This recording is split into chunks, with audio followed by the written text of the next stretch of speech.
Assalamu alaikum everyone. Today we will discuss MCQs of your number one computer system. So what is first MCQs? What is the binary representation of the decimal number minus 43 using 8 bits 2's complement notation? Okay अब वो क्या कह रहे हैं कि हमारे पास एक negative number है -43 जिसको हम लोगों ने रिप्रेजेंट करना है बाइनरी नंबर्स में। लेकिन कैसे रिप्रेजेंट करना है? टूज कॉम्प्लीमेंट के थ्रू हम लोगों ने करना है। ओके तो हम इसको कैसे सॉल्व करेंगे? हमारे पास जो नंबर 43 है, फर्स्टली हम लोग इसको कन्वर्ट करेंगे इनटू बाइनरी नंबर्स। सो हम लोग इसको 2 से डिवाइड करेंगे, 2 2 ज़ा 4। ठीक है, और इसके बाद 3 नंबर है, 2 1 ज़ा 2। हमें 3 चाहिए था तो रिमाइंडर हमारे पास आ जाएगा 1।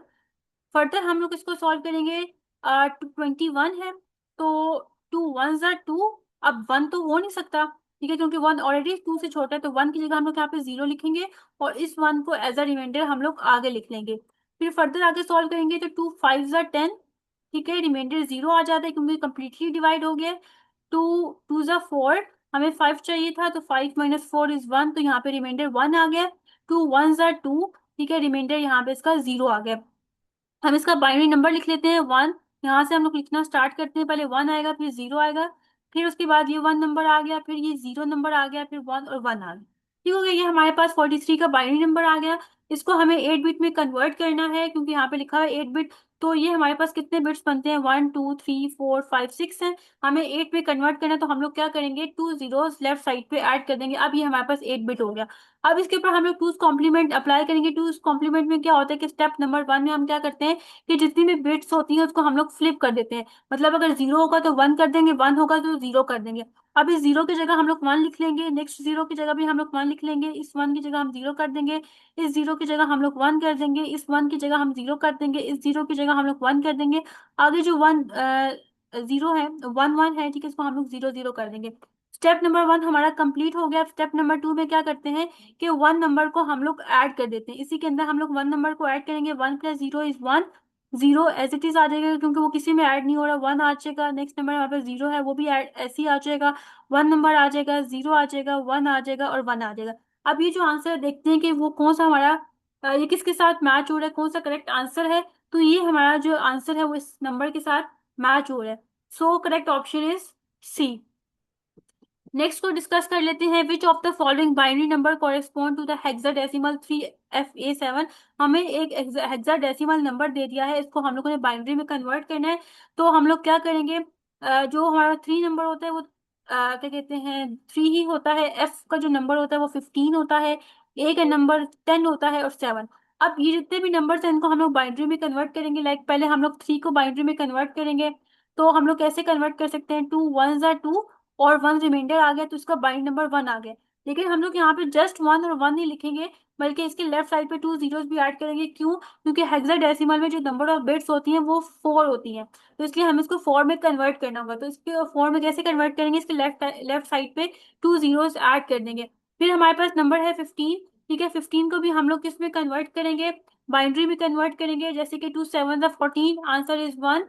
ठीक है, 2 3 6, रिमाइंडर इज 1। 2 1 2, remainder is 1। तो हम लोग इसका बाइनरी नंबर लिख लेंगे। फिर हमारे पास ए है जिसकी जो वैल्यू है वो 10 है।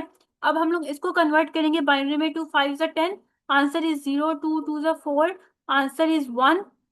2 1 2, आंसर इज 0। 1 0 1 0। तो हम लोग यहाँ पे लिख लेंगे 1 0 1 0। अगर हम लोग 7 को कन्वर्ट करें तो इसका बाइनरी नंबर होता है 1 1 1। अब ये 3 बिट्स है, हम इसको 4 बनाने के लिए हम इसके लेफ्ट साइड पे 0 ऐड कर देंगे। तो अब देखेंगे कि कौन सा हमारा ऑप्शन इस आंसर के साथ मैच कर रहा है। तो ये ऑप्शन इसके साथ मैच कर रहा है। So correct option is A option. अब हम लोग नेक्स्ट आ जाते हैं। नेक्स्ट पे आ जाते हैं। How does the ASCII code for the character Z. ठीक है, अब यहाँ पे वो ये कह रहे हैं कि जो हमारे पास जेड करेक्टर है उसका जो आस्की कोड होता है वो 90 होता है। तो इसका बाइनरी नंबर क्या होगा? सिमिलरली जैसे हम लोगों ने ऊपर कन्वर्जन की है बाइनरी नंबर्स में, इसी तरह से हम लोग यहाँ पे भी 90 नंबर की भी कन्वर्जन कर लेंगे। 90 है, 2 4 सर 8। ठीक है, 1 कैरी चला जाएगा। 2 5 10, रिमाइंडर इज 0। इसी तरह 2 2 4, 2 2 4, रिमाइंडर इज 1। ठीक है, आगे हम लोग कर लेते हैं solve. 2 11 22, remainder is 0। 2 5 10, remainder is 1। 2 2 4, remainder is 1। 2 1 2, remainder is 0। अगर कंप्लीटली डिवाइड हो जाए तो रिमाइंडर 0 आता है, अगर कंप्लीटली डिवाइड ना हो तो 1 आता है। तो इस नंबर को हम लोग लिख लेंगे। 1 0 1 1, आगे ये 0 है, ये 1 है, और आगे 0। अब देखते हैं कि हमारा आंसर किस ऑप्शन के साथ मैच कर रहा है। इस ऑप्शन के साथ मैच कर रहा है। कैसे? अब आप ये कहेंगे कि स्टार्टिंग में इसके 0 है, लेकिन क्योंकि हम इसको 8 बिट में कन्वर्ट करना है, ये 7 बिट में है, तो 8 बिट में कन्वर्ट करने के लिए हम इसके लेफ्ट साइड पे 0 ऐड करेंगे, तो आप देखेंगे आंसर इसके साथ मैच कर रहा है। नेक्स्ट हमारे पास क्वेश्चन है, in an 8 bit sign integer representation what is the range of values that can be represented. 8 bit sign integer की क्या रेंज होती है? अगर हम लोग साइन इंटीजर की बात करें तो उसकी रेंज होती है -128 से लेके 127 तक। So correct option is B. अगर इन्होंने अनसाइन इंटीजर का पूछा होता तो क्या करेक्ट ऑप्शन होता? फिर सी करेक्ट ऑप्शन होता, कि 0 से लेके 255 तक रेंज होती है। नेक्स्ट है हमारे पास, how many different values can be represented with a 10 bit binary number. अगर हम लोग 10 बिट बाइनरी नंबर की बात करें तो उसमें कितनी वैल्यूज आती हैं? उसमें हमारे पास 1024 वैल्यूज आती हैं। हमें ये बात कैसे पता चली? बाइनरी नंबर की बेस क्या होती है? 2 होती है, तो हम लोग 2 की पावर 10 लेंगे। अगर हम इसको सॉल्व करें, 2 मल्टीप्लाई 2 मल्टीप्लाई 2 मल्टीप्लाई 2, इसको हम लोग 10 टाइम्स मल्टीप्लाई करें तो इसका आंसर आएगा 1024। ओके, नेक्स्ट स्टेटमेंट क्या है? Which of the following is not a task perform by an operating system. अब यहाँ पे सारे टास्क दिए हुए ऑपरेटिंग सिस्टम के, इसमें से कौन सा टास्क नहीं है ऑपरेटिंग सिस्टम का? बेसिकली जो ऑपरेटिंग सिस्टम के टास्क हैं वो कौन कौन से हैं? वो है हमारे पास process management, memory management, device management, network management, file management. तो इसमें जो है वो करेक्ट ऑप्शन अगर देखा जाए ईमेल मैनेजमेंट है, क्योंकि ये टास्क नहीं है ऑपरेटिंग सिस्टम का। जो मैंने अभी टास्क के नाम बोले जस्ट वही ऑपरेटिंग सिस्टम के टास्क हैं। नेक्स्ट स्टेटमेंट क्या है? Which of the following operating system allow multiple task to be perform at the same time. Operating system की ऐसी कौन सी टाइप है जिसमें मल्टीपल टास्क को एक साथ परफॉर्म किया जाता है? वो टाइप है मल्टी प्रोग्रामिंग। मल्टी प्रोग्रामिंग में ऐसा होता है कि एक ही टाइम पे डिफरेंट टास्क को परफॉर्म किया जा रहा होता है।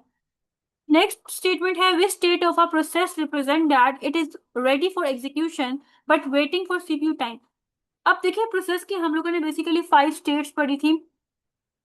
स्टार्ट स्टेट थी, ठीक है, उसके बाद हमारे पास रेडी स्टेट थी, रनिंग स्टेट थी, ब्लॉक स्टेट थी, ठीक हो गया, और टर्मिनेटेड स्टेट थी। अब ऐसी कौन सी स्टेट है जिसमें ये होता है कि जो प्रोसेस होता है वो सीपीयू का वेट कर रहा होता है? रेडी होता है कि उसको सीपीयू असाइन हो, लेकिन अभी तक असाइन नहीं हुआ होता, वो वेट कर रहा होता है, तो वो हमारे पास स्टेट होती है रेडी स्टेट। नेक्स्ट है हमारे पास, what is the main purpose of process scheduler. Process scheduler का मेन पर्पस क्या है? इसका मेन पर्पस ये होता है कि ताकि जो सीपीयू का टाइम है वो वेस्ट ना हो, वो एफिशिएंटली यूटिलाइज हो, ठीक है, प्रॉपर हर प्रोसेस को सीपीयू असाइन किया जाए। वो जो है वो क्या कहते हैं, वेट ना करता रहे सीपीयू के, मुझे कोई प्रोसेस मिले तो मैं एग्जीक्यूशन परफॉर्म करूँ। तो इसका जो पर्पस है वो क्या है? टू मैनेज सीपीयू यूटिलाइजेशन, की जो सीपीयू की यूटिलाइजेशन हो रही है उसको मैनेज करता है। उसके बाद हम लोग आ जाते हैं नेक्स्ट स्टेटमेंट की तरफ, which is which memory management approach involve dividing memory into fix size block. जो हमारे पास मेमोरी होती है ना, उसको basically fix size of blocks में जो है वो डिवाइड किया जाता है। हर प्रोसेस को जो है वो सेम साइज मेमोरी का असाइन किया जाता है। तो ऐसी कौन सी अप्रोच है? वो है paging. What is the main purpose of interrupt in operating system. Interrupt का क्या मेन पर्पज होता है?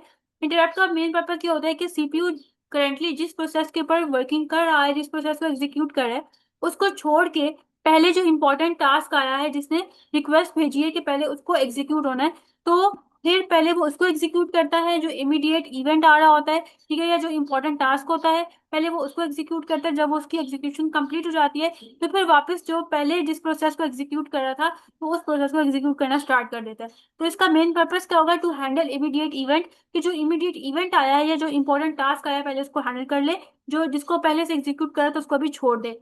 This scheduling algorithm assigns CPU time in fixed time slices to each processes in cyclic order। क्या ऐसा कौन सा scheduling algorithm है जिसमें सीपीयू के टाइम को फिक्स जो है वो डिवाइड किया जाता है टाइम स्लाइसिस में? जैसे फॉर एग्जांपल एक प्रोसेस 1 है, एक प्रोसेस 2 है, एक प्रोसेस 3 है। तो अगर हम लोग बात करें कि जब जो टाइम स्लाइसेस है उनको फिक्स कर दिया जाता है, जैसे 2 सेकेंड्स के लिए प्रोसेस 1 को सीपीयू असाइन होगा, उसके बाद 2 सेकेंड के लिए ही प्रोसेस 2 को असाइन होगा, 2 सेकेंड के लिए ही प्रोसेस 3 को सीपीयू असाइन होगा। तो ऐसा कौन सा एल्गोरिथम है? राउंड रॉबिन है, जिसमें टाइम को इक्वली डिवाइड किया जाता है। ठीक है, बेशक इस प्रोसेस को 10 सेकेंड के लिए चाहिए था, लेकिन इसको भी 2 सेकेंड के लिए मिलेगा, इसको भी 2 सेकेंड के लिए मिलेगा, इसको भी 2 सेकेंड के लिए मिलेगा। फिर जब यहाँ पे इसकी एग्जीक्यूशन कंप्लीट होगी तो फिर वापस यहाँ पे फर्दर इसको आगे एग्जीक्यूट करेगा, क्योंकि इसको 10 सेकेंड के लिए चाहिए। लेकिन जब इसको मिलेगा तो 2 सेकंड के लिए ही मिलेगा, लेकिन बार बार मिलता रहेगा जब तक कि इसके 10 सेकंड कंप्लीट नहीं होते। नेक्स्ट हम लोग इसको डिस्कस कर चुके हैं कि ऐसी कौन सी टेक्निक है जिसमें जो मेमोरी है उसको फिक्स साइज ऑफ ब्लॉक्स में डिवाइड किया जाता है, वो पेजिंग है। नेक्स्ट पे आ जाते हैं, which type of hosting involve installing and running software server located with an organisation physical premises. मतलब होस्टिंग की कौन सी टाइप है जिसमें जो सॉफ्टवेयर रन हो रहे होते हैं या होस्टिंग की जाती है वो ऑर्गेनाइजेशन के अपने सर्वर के ऊपर की जाती है, तो वो ऑन प्रेमिसेस होस्टिंग होती है। यहाँ पे जो ऑर्गेनाइजेशन के अपने सर्वर्स होते हैं वहीं पे होस्टिंग की जा रही होती है, वहीं पे सर्वर के ऊपर रन किया जा रहा होता है। Which component of programming software translate code written into high level language, sorry in a high level programming languages into machine language. कि ऐसा कौन सा कंपोनेंट है जिसमें ट्रांसलेशन की जाती है, जो हाई लेवल लैंग्वेज होती है उसको मशीन कोड में कन्वर्ट किया जा रहा है, तो वो है कंपाइलर। कंपाइलर ये काम करता है कि जो हाई लेवल लैंग्वेज में कोड लिखा होता है उसको कन्वर्ट कर देता है मशीन लेवल लैंग्वेज में, ताकि उसको सिस्टम अंडरस्टैंड कर सके। यहाँ पे हमारे एमसीक्यूज एंड हो गए हैं। आई होप तो आज का लेक्चर आपको समझ आया होगा। इन केस फिर भी कोई क्यूरी है तो आप कमेंट सेक्शन में पूछ सकते हैं। इंशाल्लाह नेक्स्ट क्लास में हम लोग शॉर्ट क्वेश्चंस को डिस्कस करेंगे।